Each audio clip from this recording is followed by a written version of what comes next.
Well, today marks day 15 of cleanup after the massive ice storm, and some areas are slowly returning to normalcy, while others, they have a long way to go. So joining us now to discuss the state of Oro-Medonte is Mayor Randy Greenlaw.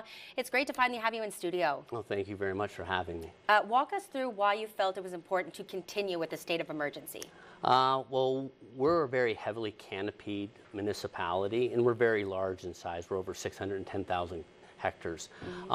We have a lot of overhanging roadways, parks, and trails that have a lot of branches still that are broken off from the tree, but they're hung up in the high areas. And with the winds that have come in today, it presents a hazard and a danger to people walking through those areas. Well, and we're looking at some of the imagery here. Obviously, a long road ahead. What was the letter that you penned to Minister Flack?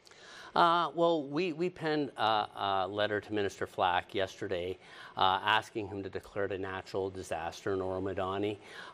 We, as a municipality, for our portion that we're hoping to get support from, is applied, doesn't need a natural disaster, but we're looking actually for some relief for our residents, businesses, and nonprofits. And until that's, he's declared that, their applications and the money can't be accessed. Okay.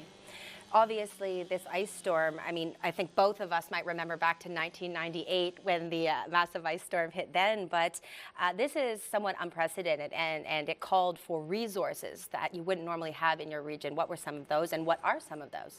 Oh, well, the resources, like, you know, we had a meeting on April 1st. We declared a natural state of emergency on the Sunday at 12:30.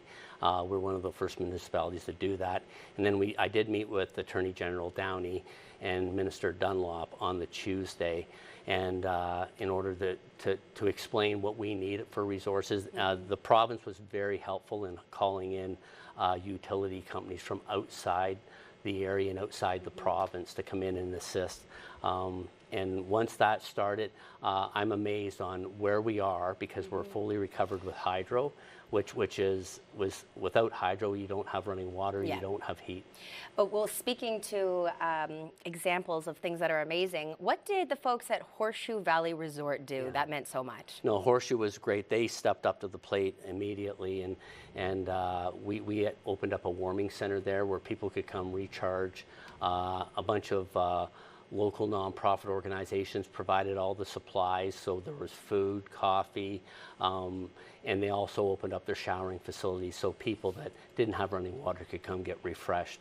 And they also worked very closely with Odyssey Medical, which set up a 211, which, because it's a common number that people recognize. So you would phone 211, and then they would put you through, by identifying you're from Oro-Medonte, they'd put you through to an operator that would deal with the resources and needs specifically to the storm. Okay. And that still is in place to this day.